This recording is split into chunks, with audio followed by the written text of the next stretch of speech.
한국 국적 화학운반선 한국케미가 지난 4일 호르무즈 해협에서 이란 혁명 수비대에 납포되었습니다. 이 배에는 선장을 비롯해 한국선은 5명, 미얀마인 11명, 인도네시아인 2명, 베트남인 2명 등 모두 20명이 승선했습니다. 한국 정부는 선박의 조기 억류 해제를 요구했습니다. 또한 오만의 남쪽 해역에서 작전 중이던 청해부대 최양함을 긴급 출동시켰습니다. 이란 혁명 수비대는 이 선박을 납포한 이유로 해양환경 규제를 반복적으로 위반한 데 따른 것이라고 주장했습니다. 하지만 한국 선박은 해양 오염을 한 사유가 없다는 것이 확인되며 실제 이유는 따로 있을 것으로 파악되고 있습니다. 한국은 미국의 이란 경제 제재에 참여하여 이란에게 원유 수출 대금을 최대 90억 달러, 하나로 약 9조 7천억 원을 동결시켰습니다. 이란은 이 돈을 달라고 여러 번 요청했지만 뜻대로 되지 않자 한국 선박을 강제로 납포했다는 것입니다. 이란 테헤란 타임스에 따르면 이란 에스아그 제일 부통령은 한국에 동계된 자금으로 코로나 백신 등과 맞바꾸는 방안을 한국에 제시하기로 논의했다는 보도도 나왔습니다. 현재 청해부대가 선원 안전을 확인하고 선박 조기 억류 해제를 요청 중이라고 전해졌습니다. 미 국무부 대변인은 이란 정권은 국제사회의 제재 압력 완화를 얻어내려는 명백한 시도의 일환으로 페르시아만에서 항행의 권리와 자유를 계속 위협하고 있다며 우리는 이란의 유조선의 즉각 억류를 해제하려는 한국의 요구에 동참한다고 말했습니다. 일각에서는 이란의 행동이 미국의 군사적 위협과 경제 제재로 위기에 몰리자 약한 한국에 분풀이한 것으로 보기도 했습니다. 우리의 입장에서는 청해부대의 최양함만으로는 이란의 이 같은 행동에 즉각 대응하거나 억제하기는 쉽지 않았습니다. 이러한 상황이 되자 국내에서는 다시금 경험모 도입에 대한 필요성이 제기되며 추진력을 얻고 있습니다. 23년 전 최초 경험모 도입은 논의되어 왔지만 번번이 제동이 걸려 무산되었습니다.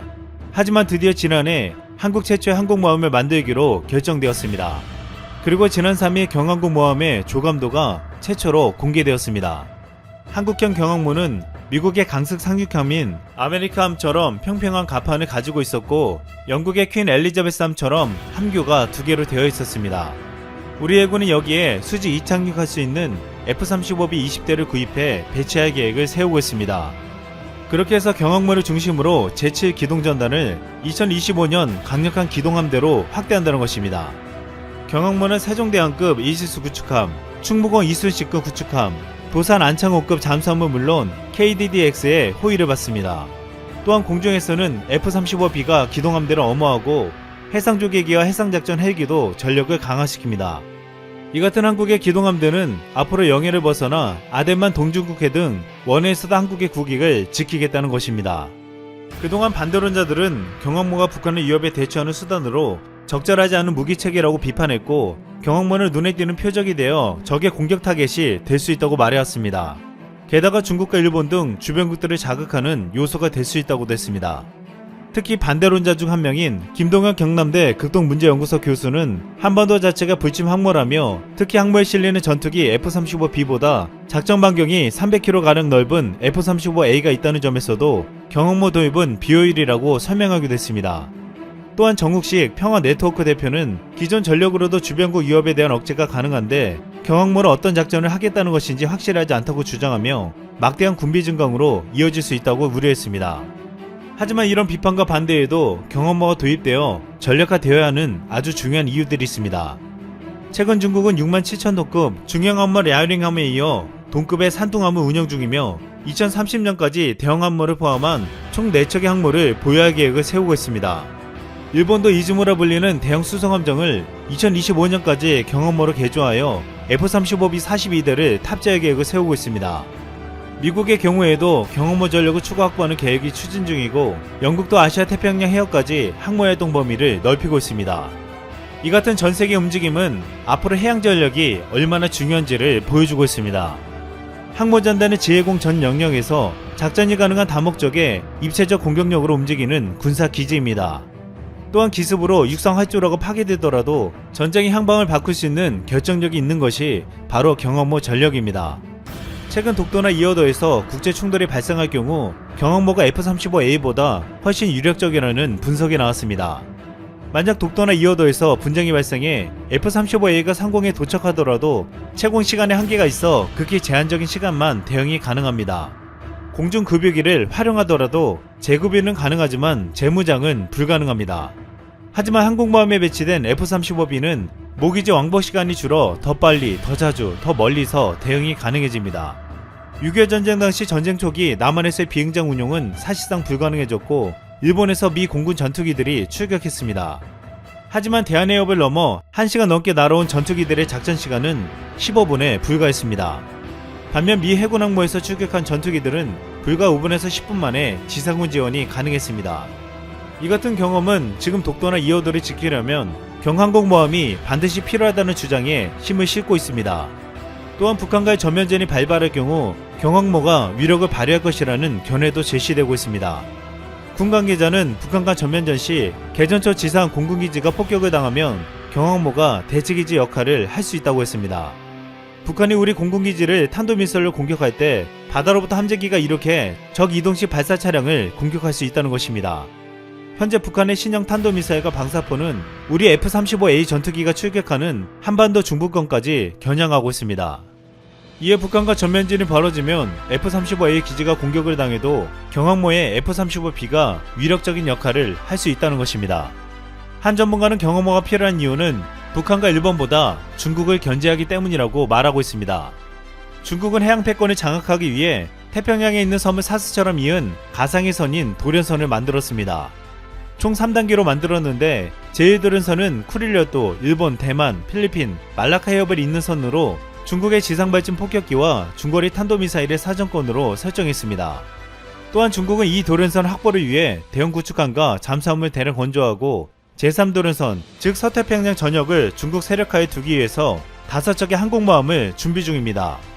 결국 중국은 2030년대 중반이 되면 서태평양에서 미국의 태평양 함대를 밀어내고 패권을 차지할 계획을 세우고 있습니다. 그런데 문제가 되는 것은 중국의 패권을 가져가려는 이곳이 우리의 수출 물동량을 전 세계로 나르는 중요한 길목이라는 것입니다. 일각에서는 중국이 미중 분쟁이 심화되면 이곳을 자신들의 영역으로 가져가서 마음대로 봉쇄할 수 있다고 보고 있습니다. 그렇다면 우리는 가장 큰 피해를 볼 수밖에 없습니다. 이 때문에 이곳에서 우리가 경항모를 통해 해양 전력을 강화시키는 것은 미중 패권이 충돌하는 상황에서 우리의 이익을 지켜줄 수 있고 더 나아가 우리의 목소리를 낼 수 있게 해줄 것이라고 보고 있습니다. 미국이나 중국, 일본 등과 대등한 해상 전력은 안 돼도 결코 무시할 수 없는 목소리를 키우자는 것입니다. 또한 여기엔 일방적으로 미국에 의존하지 말고 우리의 힘을 키워 해양에서도 자주국방을 이뤄내자는 뜻도 담겨 있습니다. 우리 해군이 23년 전과 달리 경항모 도입에 합참을 설득한 것은 과거 율곡이의 주장을 근거로 내세운 것입니다. 200여 년 동안 평화를 지켜온 조선시대에 율곡이는 당시 일본의 정세가 심상치 않다며 이렇게 주장했습니다. 미리 심한 군병을 양성해 급할 때 대비해야지 그렇게 하지 못하면 10년을 넘지 못해 화가 있을 것입니다. 하지만 당시 유성룡은 나라가 무사할 때 군사를 기르는 것은 화를 기르는 것이 된다며 반대했습니다. 당시 율곡이 이에 10만 양병설은 처참히 무시되었습니다. 그리고 결국 10년 후 왜구들이 쳐들어와 임진왜란이 벌어지고 온 나라가 모진수모를 당했습니다. 이의 주장을 반대했던 유성룡은 임진왜란 때 전란을 수습하며 뒤늦게 땅을 치며 후회했습니다. 400년이 넘게 지난 지금도 당시와 다르지 않다고 말하고 있습니다. 이제 그 같은 일이 벌어지지 않도록 대한민국은 평화로울 때 그 평화를 지킬 수 있도록 강력한 힘을 준비해 나가고 있습니다. 이상 쓸멍이었습니다.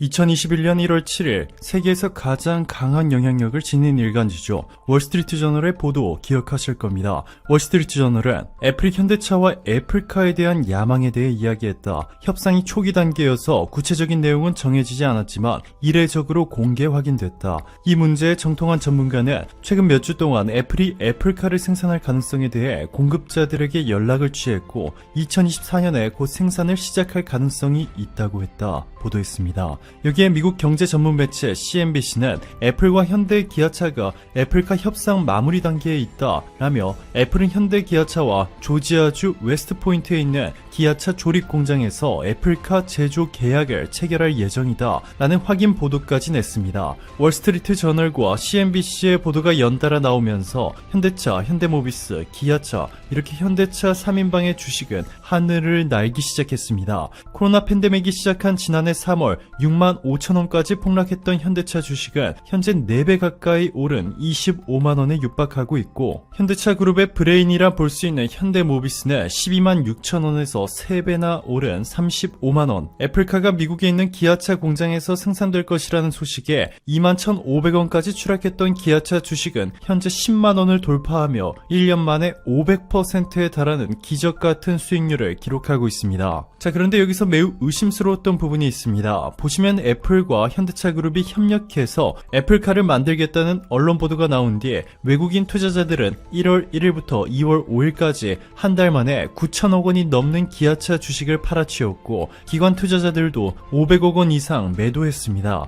이 엄청난 물량을 개인 투자자들이 모두 사들였습니다. 너무나 수상하죠. 주식 경험이 어느 정도 있거나 이상한 냄새를 잘 맡는 분들은 이미 눈치를 챘겠지만, 그렇지 못한 개미 투자자들이 너무나 많습니다. 외국인이 무더기로 팔아버린 현대차, 기아차, 현대모비스, 이 현대차 3인방 주식을 마구마구 쓸어 담았습니다. 이 소식이 너무나 수상했던 것은 최근 시가총액 900조 원을 돌파하며 글로벌 9대 자동차 업체를 모두 합한 것보다 더 덩치가 커진 테슬라마저 눌러버릴 것이라 예상됐던 강력한 애플카였기 때문에, 만약 현대차 그룹이 독점으로 애플과 협력 관계를 구축해 애플카를 생산하는 것이 확실한 정보였다며 현대차와 기아차, 현대모비스의 주식은 현재보다 2배, 아니 최대 4배까지도 더 오르는 것이 가능한 상황이었습니다. 그런데 수상한 의심은 역시나였습니다. 그것은 바로 블룸버그의 기사. 블룸버그는 최근 애플이 현대기아차와 협상을 중단했다라는 제목의 보도를 냈습니다. 블룸버그는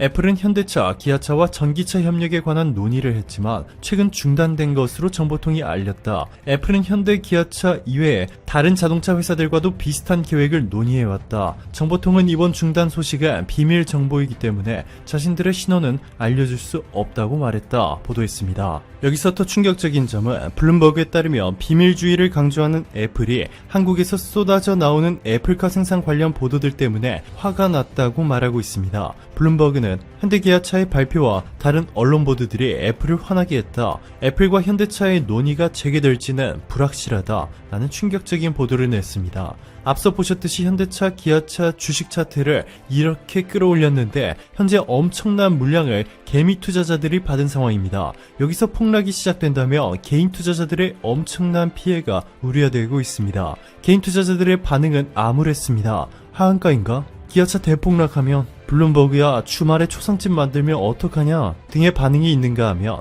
원래 큰 발표 전에 제일 많이 흔들어요. 안티가 판을 치니까 오를 것 같다. 매수 찬스다. 등의 반전의 반전이 일어날 것이라는 희망을 지닌 이들도 있었습니다. 자, 그런데 반전의 반전이 단지 개미들의 헛된 희망으로 끝나지 않을 가능성이 생겼습니다. 주말 동안 월스트리트 저널이 또 하나의 새로운 기사를 냈는데, 보시면 기아차가 조지아에 애플카 건설 파트너를 물색하고 있다 라는 제목과 함께 이 문제의 정통한 소식통은 기아차가 애플의 전기차 애플카 조립을 위해 잠재적 파트너들에게 접근했다. 애플의 수십억 달러 투자가 함께할 것이며, 만약 거래가 성공한다면 아이폰 제조업체가 100년 이상 된 자동차 산업을 발전시키기 위해 수년 동안의 비밀스러운 작업 후에 자동차 산업에 뛰어드는 것이다. 애플은 현대차 그룹과 논의를 공식적으로 확인해 줄 수 없다며 과거에 다른 자동차 회사들과 논의했다고만 대답을 회피했다. 정보통에 따르면 기아차가 공장을 가지고 있는 조지아에서 2024년 첫 해 최대 10만 대의 애플카가 조립될 수 있다 전했습니다. 즉 현대차와 기아차가 독점으로 애플과 협력해 애플카를 만들 가능성은 적지만, 이번에 협상을 중단했다고 해서 완전히 애플카 협력 리스트에서 배제된다고 보기는 어렵다는 것이죠. 국내 일부 언론사들은 입 가벼운 현대차에 분노한 애플, 토요타와 전기차 논의도 라는 자극적인 제목과 함께 마치 현대차가 애플과의 협력 사실을 떠벌리고 다녀서 애플이 열받아 계약을 취소하고 일본의 토요타와 손을 잡는다는 식의 황당한 주장을 그대로 보도했습니다. 그런데 이는 불가능합니다. 독일 통계 전문기업 스태티스타가 공개한 자료를 보시면 현대차의 전기차 점유율은 6.95%로 토요타의 3배를 훨씬 웃돌고 있고, 공기를 정화시켜주는 완벽한 미래의 궁극의 에너지라 불리는 수소차 기술은 현대차가 세계 1위입니다.